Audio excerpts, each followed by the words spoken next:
Much time has passed.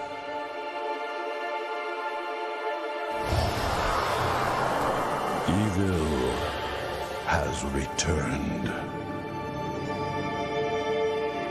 Well, y'all, it's time to go back in time and talk about a little old game called Guild Wars. For those of you who don't know, Guild Wars was a cooperative RPG back in the day, but by today's standards, I think we would call it an MMORPG.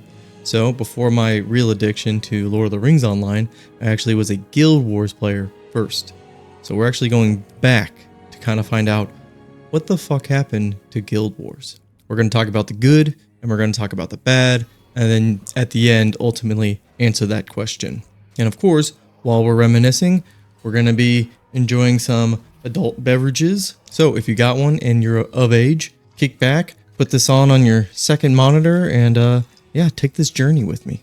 And yeah, so if you like games like Guild Wars, Lord of the Rings Online, Baldur's Gate 3, stuff like that, and you like a more relaxed discussion, reminiscing type of video, then hit that subscribe button or a small channel or just kind of chilling. It's Cabernet Sauvignon, good stuff. I'm going to be doing this one a little bit more different than I did with my Lord of the Rings What the Fuck Happened To, where I'm actually going to have it a little more structured. I'm just going to have gameplay going on in the background, probably me vanquishing a map or something like that. And so that way, when I have to do cuts, it's not cutting the actual background footage at the same time, and I can kind of more focus on the points that I kind of want to get across. So without further ado, let's talk about Guild Wars 1. Now, before my addiction to Lord of the Rings, that was in 2007. I jumped into Guild Wars 1, but I jumped in at Factions, which was April 2006. And I jumped in because two of my best friends growing up were playing the game, and so they recommended it to me, and I was basically immediately hooked. Getting Guild Wars was a much easier sell to my parents because, well, it didn't require a subscription fee, which is probably one of the biggest pros for that game, is the fact that you bought the box and you got the whole game, no problem. So I rolled on Factions. I actually played an assassin first because that was one of the new classes. They call them professions in that game. And being an assassin, it's kind of just like what you would think. You're just a frontline, dagger-wielding shadow of death to anything that you were attacking. The irony of it was, in Factions, it's essentially a medieval zombie plot. And they have these more mutated zombies where if you kill them and you're in melee range, they actually explode. So it's kind of funny that they released a squishy melee class in an expansion where all the enemies were exploding in melee range. So that was fun. But other than that, Assassin, a lot of good times with it. Now, like I said, Factions was a zombie story essentially. A little bit of an infection starts on like the starting island, then eventually sweeps across to the mainland city of Kaineng. And overall, the journey was a really satisfying story. A lot of fun. Very quick. The level cap was only 20 and you hit that pretty early on, and then it was basically just a horizontal progression after that where the max level gear, the armor score, really actually wasn't that hard to come by. It was like the runes that you attached to it, that, and then the weapons and the specific perks that they had on it that were like the things that you like hunted for. But this game was very casual. And really quick, how it worked was why it was a cooperative game instead of an MMORPG is because there were hub cities, and these maps were instanced off from each other, so they weren't connected. They weren't connected where you could just run between the two. You had to go through a loading screen. And so the cities and the hubs and the outposts, these are where you saw people, other players. But once you went into an exploration zone or a mission, it was just your instance. Nobody else could join if you were already in there. That system in and of itself had its, it had its own pros and cons.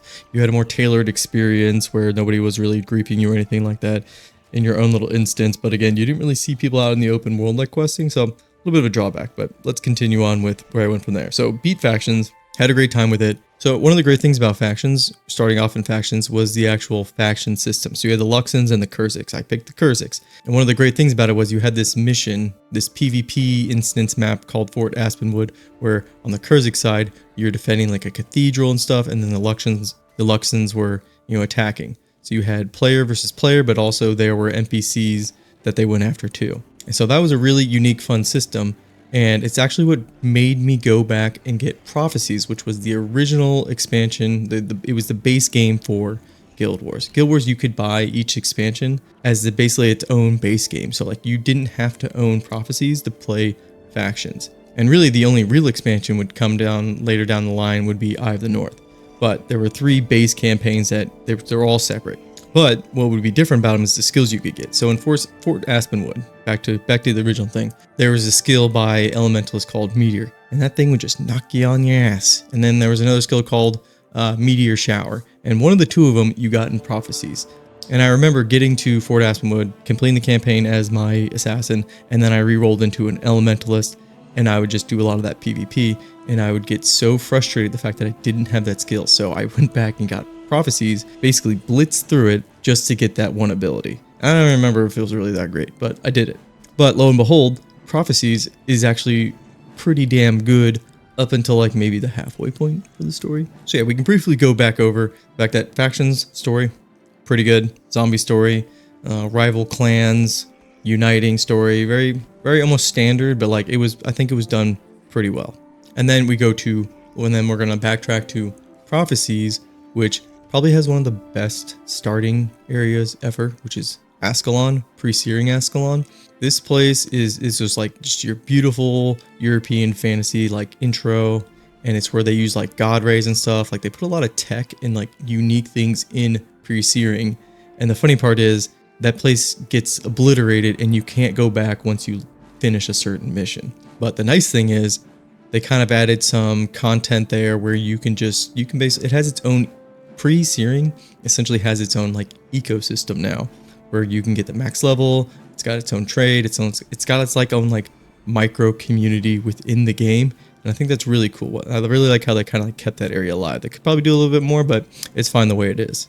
I myself, yes, I am a Ascalonian defender. I got to max level in pre-Searing on a ranger, and I keep them there because it's just a very unique area that you can't really get to it anywhere else in the game. And so really quick, went through Prophecies. It pretty much falls off story-wise once you get to Lion's Arch, because you end up doing a migration from basically the destroyed Ascalon to one of the neighboring kingdoms of Kryta, and they've got their own problems there. But during that migration, you lose a certain somebody. Then after that, the story kind of waffles. It's kind of like paced really weird. Anyways, you just kind of jump around a lot. The story, it's fine if you actually like look into the nitty-gritty, but for like a casual player, I think you would just kind of get lost in what you're doing. Like, wait, why am I over in this jungle? Okay, now I'm back in the Shiver Peaks and I'm at Thunderhead Keep. What's going on here? And now I'm in the Ring of Fire in some volcano area.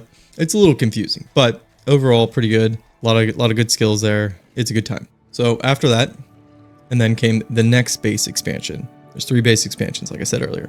So the next one was Nightfall, and that was in October of 2006. So you see here, the original Guild Wars Prophecy, 2005, April 2005. And then a year later, Factions. And then around 6 months later, you have Nightfall come out. This studio, ArenaNet, they were freaking cooking. It probably led to some like burnout and stuff, but it was amazing how fast they got Nightfall out. And so I was there for the Nightfall launch.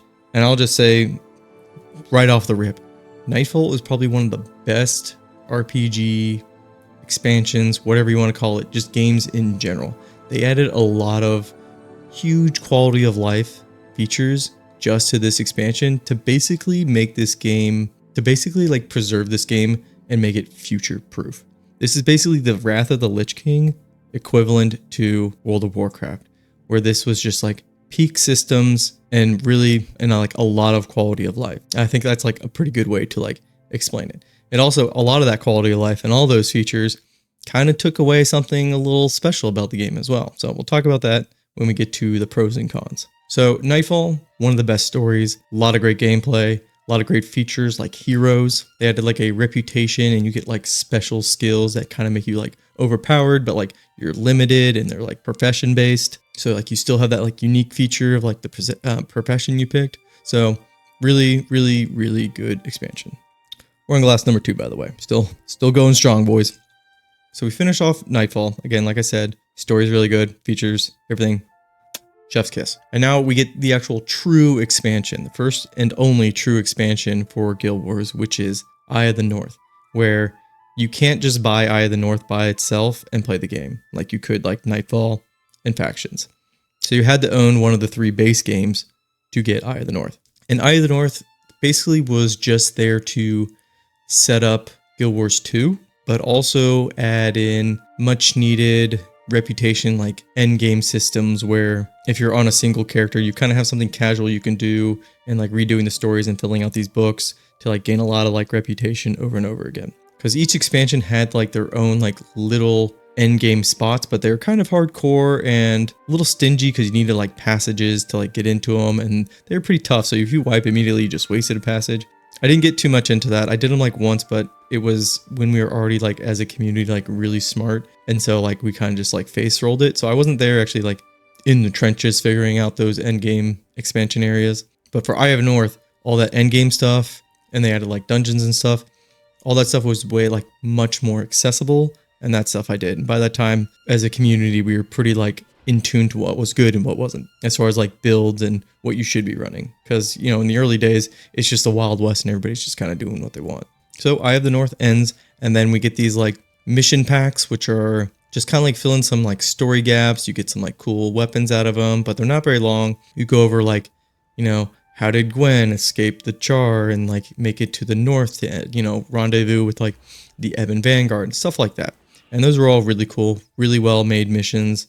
They kind of put a spin and are very tailored to the instances that kind of like they change up the gameplay that like you don't normally experience with your main character. Because in those mission packs I'm talking about, you role play as one of the storied characters, and so they have their own moveset. So it takes away all the like, the builds and stuff you did. But again, they do that because now they can tailor it to be around the skills that they give you. Really nice, cool feature, and I wish they would have done more of them. They only did 3, I believe. And then after that, they kind of just had updates. If you're familiar with Guild Wars 2, it was almost like their first iteration of Living Story. So they did War in Kryta and then the Winds of Change, which is War in Kryta was for the Prophecies campaign, and then Winds of Change was for factions. And these were actually pretty substantial free updates that added a lot. I know the Winds of Change in particular added some pretty tough missions and was pretty lengthy. And it kind of came out like, you know, slowly, so it wasn't like a big bulk, but it kind of gave you like a epilogue, or it gave you like a continuation of, you know, what's happening in the land after the campaign of factions, which is like nice to see like in an RPG story of like, okay, we the main characters go through and we do, you know, all these amazing things, and then we go and fuck off and do our next adventure. Well, what happened in the place, you know, what happened to the place after we left it? You know, like who took over, what factions rose up, you know, did everything actually go to plan? And so these living world changes that they added in Guild Wars 1 were like actually pretty unique and cool. And like, I really wish they would have kept rolling with it. So that's kind of where the game ended for me, was, you know, after Winds of Change, because there was really nothing else to do. And Guild Wars 2 was like right around the corner. So yeah, I jumped in at factions. I went back to Prophecies. I was there for Nightfall. I was there for Eye of the North. I did all the mission packs. So I basically did every piece of content for Guild Wars 1. I gotta say, my experience overall, really good. I can't speak highly enough about that initial Guild Wars 1 experience. And that leads us into the pros of the game. What made this game so good? What makes it something that you can go back to and like you have fond memories of? So, pros of Guild Wars 1. Guild Wars 1, they had the traditional classes. We'll start with Prophecies.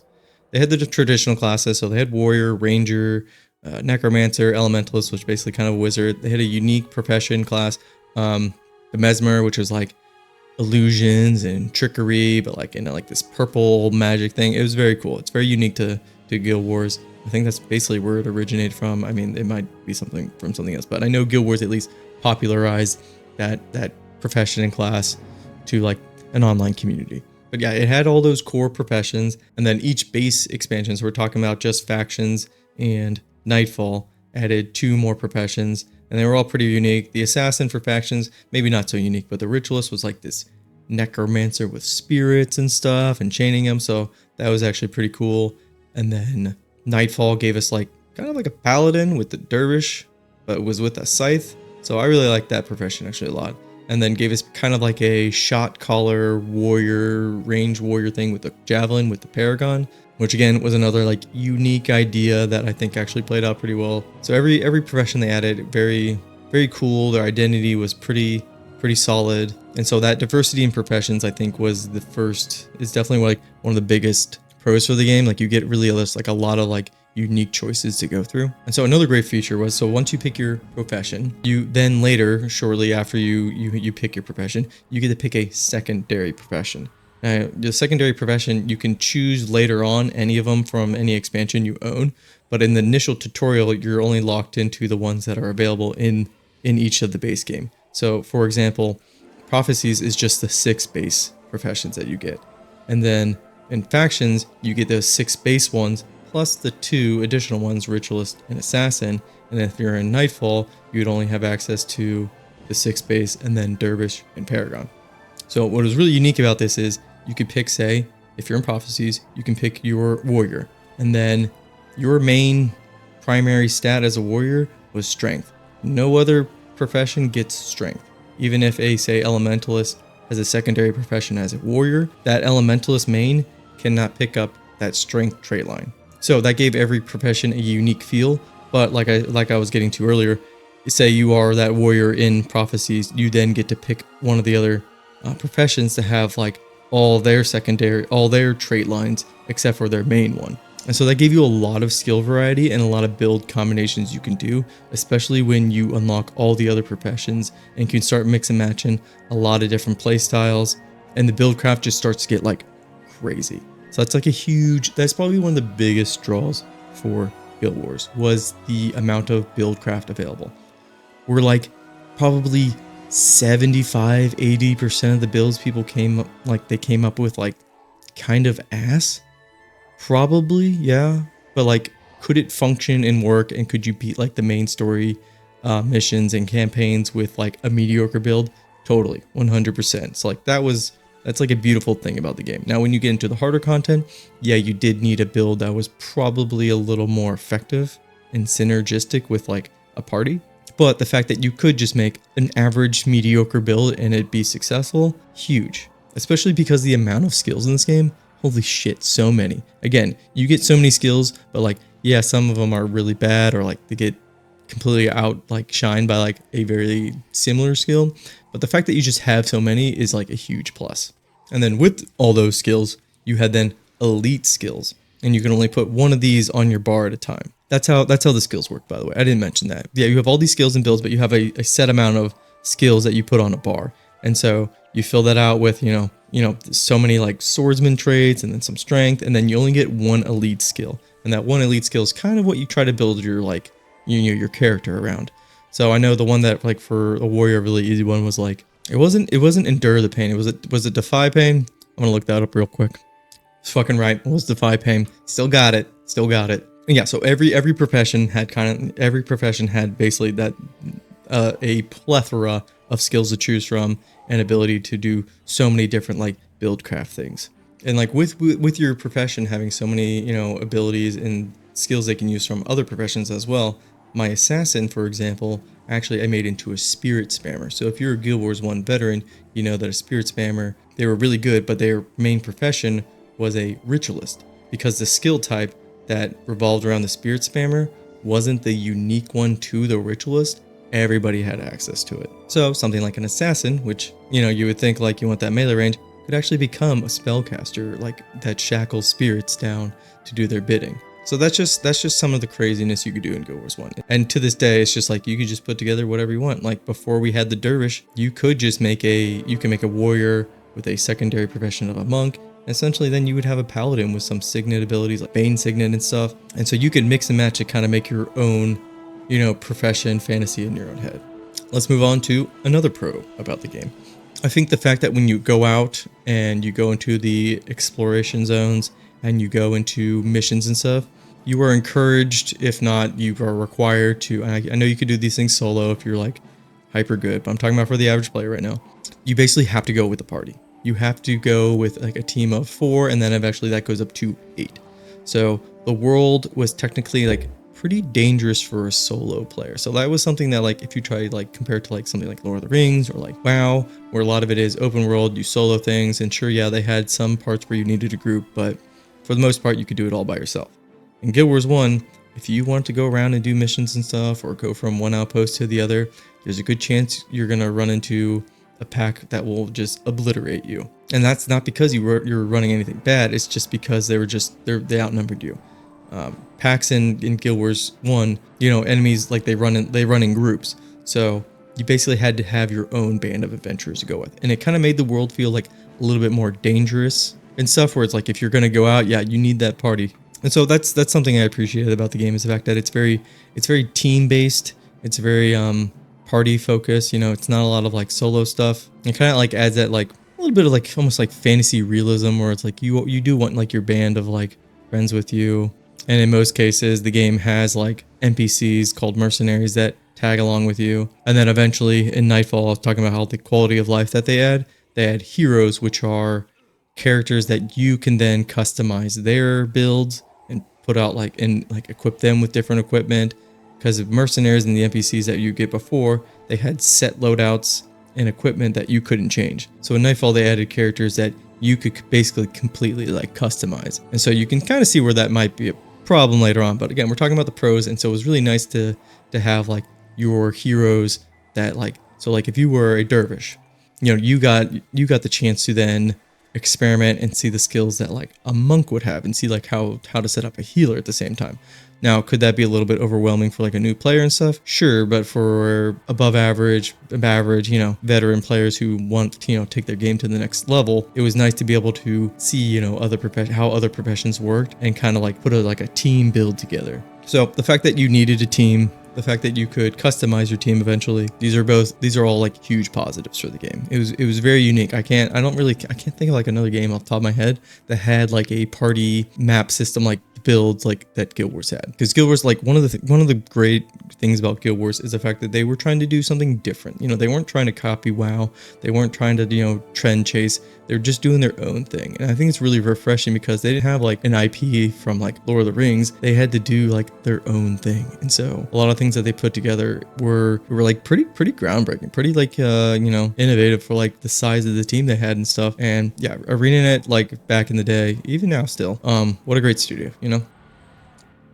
Moving on, let's go to some other pros. A lot of pros, by the way. Like, as you can probably tell, I have a lot of nostalgia. I have a lot of fond memories of Guild Wars 1. And I feel like every game that I'm going to mention in this series, these are games that I do continually like go back to have like, you know, good memories of. So definitely Guild Wars 1 is, you can tell, like I fucking love this game. And I do like continually like go back and like just play it for a bit. But anyways, moving on. All right, moving on to the, probably we'll just keep this as like the last like pro, because like I could fucking keep going. I think the diversity in the gameplay for Guild Wars 1 was pretty phenomenal. So you obviously had your PvE main story, where you go through a campaign, you go through a story, and that was great. And then on top of that, you had things like within the story, you had like Fort Aspenwood, which was its own like PvP thing that you did for like reputation and like gear. And it's just actually just fun by itself. And on top of that, they had PvP, which I haven't even mentioned yet. They had arenas throughout the map that you could go to, and you could have like your own PvP. Eventually they did the battle isles, and they had all that going on too. But yeah, this game has its own fully fleshed out like PvP system, and like guild versus guild, because the word Guild Wars, well, the Guild Wars actually, because initially the game was going to be just a PvP game, and then they thought, okay, that's probably not going to like be as successful as we wanted, so they basically just threw together Prophecies as a story. I think it's pretty good that how quickly they threw that together, how that ended out. But and then they changed within that story they put a you know, time period known as the Guild Wars. So that's where all that comes from. But look back to the point that they had, again, a PvP system with like the PvE story and stuff. There's two systems there. And then as you played the game, so like in Nightfall, they added then like challenge missions where like they kept actually like a score, like how quickly could you beat it, like with your team, you know, how many things you got, like they had like a leaderboard and stuff for it. So they just kept adding like systems on top of like systems that were like all pretty good with the game. And again, they eventually added like a huge like reputation system and dungeons, and then they also had raids, which you had a party of 12. So like this game was doing a lot for different party sizes, different stuff. And it's just crazy to think about like how many different game types and modes. And I'm not even mentioning like festivals and like mini games they had for this. And just thinking back on it, there's too many things to like list off, or else we're gonna be here for a while. And I only have half a bottle of wine, you know, so we gotta keep moving. But I think that's where I'm gonna end the pros. I could probably keep going. You know, this is also like a discussion based video, so like I really missed like a really big pro. Let me know down in the comments, you know, because this is just a bunch of gamer nerds talking about a game that, you know, we're all fond of, or at least we, you know, I feel like most of us who clicked on this video would be. But now we got to move into the cons and the not so good. So personally, one of my biggest cons, which I'm pretty sure a lot of you maybe experienced if you played certain professions, the melee in this game kind of sucks. What do I mean by that? Let's break that down a little bit. Well, this game had a rubber banding issue where your character would get, you know, running towards something, and if you were like in the middle of a fight and you're trying to go after a certain target and you're trying to weave around targets, you get stuck on, you know, one enemy in front of you, but your character on your screen would be running towards them, and then you'd get to them and you couldn't do anything, and you'd be just taking damage. You're like, what the hell is going on? And then you get slingshot back to in front of that, you know, enemy that you thought you ran around, or that object you ran around.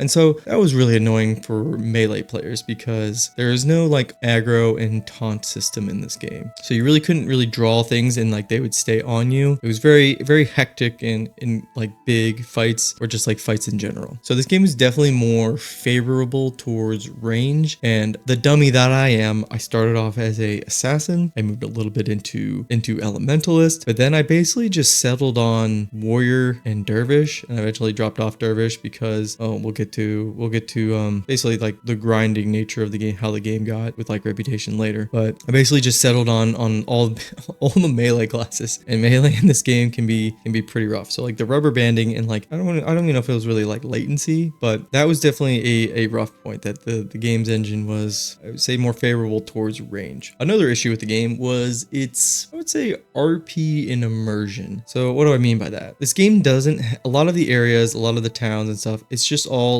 outdoor, like huge courtyards, you know, expansive fields, stuff like that. There are no like almost like intimate like interior locations like a tavern or like inside of a castle, like stuff like that. There's none of that because it's just not built that way. Like I said earlier, you rubber band and slingshot, you know, when you get stuck on objects. So like interior places during a mission, I don't know if that would work or not, but that was definitely a downer. And on top of like, and again with the immersion thing, you can't jump.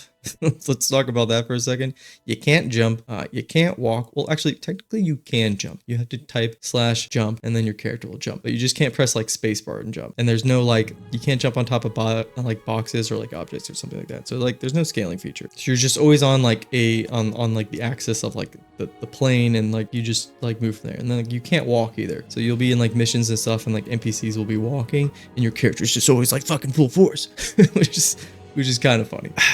Good. So that was definitely a bummer because like it really killed the fact that, you know, when you play like, I feel like an MMO, and again, I feel like by today's standards we'd count Guild Wars 1 as an MMO. You really just want to like be able to just sit and kind of like waste time in it, you know. And I don't feel like Guild Wars 1 really catered to that. Maybe that was for the better because I'm pretty sure you vets know the game started to remind you like after 4 hours, like, hey, you've been playing for a while, you know, maybe take a break. And then after 12 hours it was like, please take a break, you've been playing for so long. I'm like, fuck you game, I'll do what I want. God, trying to act like my parents. Anyways, anywho, so yeah, RP and immersion, not great in this game. Not great between like the community aspect. So that was unfortunate. And another drawback, I don't even consider this one really like a negative, but I could see how it is a negative, is the fact that like the world is like instanced off, you know, like not everything's like interconnected. So I could definitely see how that could be like a negative to some people, but to me actually wasn't a big deal. I like having instances where it's like it's just me and my party, and so they can make like the content like based around that. But I feel like on some lists that would probably be brought up as like a negative. And then moving on, probably another negative was, and then again in a similar vein where like some people would think it was okay and some people would be like, when Nightfall, they added the hero system. So you could tailor and then make these heroes, and you could put whatever abilities onto them, and then you could bring them to like missions and stuff. And so it would kind of get rid of the need to party up with like real players in like situations and like for challenges and stuff, because you just add your own NPCs and heroes, and they actually probably did a better job. Let's be honest. But so it kind of took away that community and like wanting to like play with other players, because at first you could only have 4 heroes, and eventually they expanded it so you could have 7 heroes, and the party size is 8, so you didn't need to play with anybody. So that was kind of a negative, but again, it was also a quality of life thing that kind of preserved the game and made it kind of future proof, because eventually, yeah, people are gonna leave, community's gonna get smaller, and everybody's gonna be doing the same thing. So I see what they're doing there, but like again, it was kind of a negative at the time too, because it's like, oh well, I guess I don't really need to play with people anymore. And then my last negative that I want to bring up, again, this is this is my list. So this would be my last one. There's probably like a plethora of other issues that people could bring up. And again, it's a discussion video, so name your own negatives in the comments below. There's probably shit I'm forgetting, but it is what it is. And if you're half a bottle of wine in, you're probably gonna forget some shit too and go on rants. But how grindy the game got in Eye of the North with the reputations, because you get a blank book and then you would do missions and they would fill out pages in the book of like your adventures, and eventually you turn that into whatever faction, and that would like greatly boost like that faction experience. Well, that system wasn't not account wide. So if you had lots of characters like I did, this is why I had eventually had to dwindle it down to my warrior and my assassin, and then even have like both of them. Like my impression between like the different like reputation factions is like all over the place, because I was splitting time between two characters. Like that didn't feel good. That made me kind of like sit back from the game and be like, well, shit, like I don't want to have to grind that out again, because like sometimes you just feel like playing different stuff. And so I feel like I tried to pigeonhole you into like playing one profession, and again, wasn't a big fan of that. And the same thing goes for when they eventually added hard mode and vanquishing, and that's probably what I'm doing in the background, where you go into the explorable mode, you put on hard mode, which like juices up all the mobs, and you basically just wipe out the entire zone, and then it'll give you like a gold helmet saying like, oh, good job, you did this. And if you then look at your map, it'll show you all the areas you vanquished. Well, that's all character based and not account based. So that's another gripe from me. I understand like on the other side, you could say, hey, if you want like a fresh experience, you could go back and do it on another character. But it's like I would actually prefer that shit to be account wide, because yeah, it could get very grindy. Clearing out zones does take a while. And it's not exactly the easiest thing to do either in some instances, especially if like you're an average player like me. It could be a little rough. Those are like my major gripes about the game. There's some other things like if you died, you had a death penalty that like would like negate your stats by like 15%, 30%, 45%, 60%, and then after that it would just stay at 60%. And tell me how many times you guys had that negative 60% and you would just keep running into the same pack over and over again and just kill one mob and just like bash your head against a certain combat encounter to eventually win. Did that a lot. That's really annoying, but that's not so much. I don't think it's really a fault with the game. That's just like your build probably sucked. You probably should have went back and changed it, but people are stubborn, myself included. So that leaves what let me fill this up real quick. Almost at the end of the video, but we still got glass one. All right, so that leaves what the fuck happened to Guild Wars. Well, the answer is not so complicated as I would say with like the Lord of the Rings Online. For Guild Wars, what the fuck happened? Well, Guild Wars 2. That's what happened. They barely update Guild Wars 1 anymore. I feel like they probably have a skeleton squad, but they have a director for Guild Wars 1 now, and it's like, or they've had one, and I'm not really sure what they're doing. I know during the anniversary events and stuff, they add like they've been adding like little things, but like nothing major, nothing like a mission pack or like a quest. But so really what happened with the game is, yeah, Guild Wars 2 came out and 90% of the studio went with it, and they just kind of like moved on. And in a sense, I kind of would almost prefer if MMOs did that, to where they finish the initial vision for the game and then they just leave it. They don't touch it anymore. They don't keep fucking with it, and then they just move on to a sequel. They keep everything going on in the first game because people will keep playing that shit. They'll filter out their own community. They'll play other professions, and that's, to me, that's what makes like a really good game for me, is the fact that you beat it and then you want to do it again on like a different profession or a different like style, or maybe just do it again doing the same professions or classes you played before. But like that's a good game to me. And so they just moved on from Guild Wars 1 and they keep it up and running, and that's a good thing. You can still go back and basically experience the same game. Yeah, there's some like balancing tweaks and some quality of life, but it's still essentially the same game, and like that's a huge positive. And then like that's a really good thing that like ArenaNet's doing,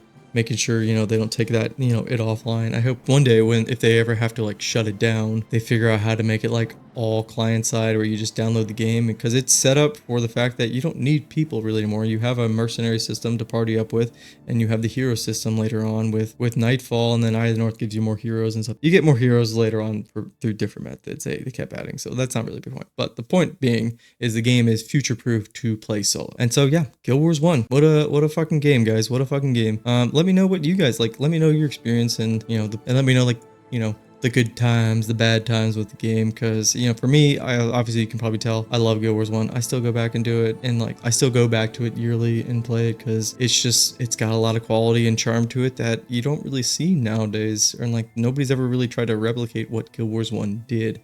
And it's kind of sad that Guild Wars or ArenaNet abandoned it for Guild Wars 2 completely, because they're two completely different games. So I feel like they could have kept two different games going for two different, like, you know, communities. I understand that comes down to like developers and stuff, but maybe once Guild Wars 2 is in kind of the same situation where they're working on like a Guild Wars 3, maybe then they're like, okay, maybe we should actually go back and like keep developing for Guild Wars 1 and like keep like a little squad for Guild Wars 2, but then most of the focus to Guild Wars 3, something like that. That actually probably could get pretty fucking messy, but man can dream. A man can dream. All right, so that's my Guild Wars 1 retrospective from, like, you know, the ground level and like what the fuck happened to it. And next up on the list, and I'm gonna keep the next game on the list a little bit of a surprise. You know, I'm pretty fucking jazzed at fact that so many people watched the first one of these and continued to watch my legendary Lord of the Rings review, my impressions on that. I'm probably not going to do another Guild Wars video, you know, probably not, because it's, you know, it's not getting like a progression server, like a reset or anything like that. Like the game's just set in stone. Everything about the game has already been covered by like way better content creators. So I don't feel like I need to do that. But yeah, I got the next MMO like ready in the pipeline. I'm going to be putting out some Baldur's Gate 3 videos too for builds. I'm going to give those a try because that's another game I'm just fucking in love with. So until then, peace.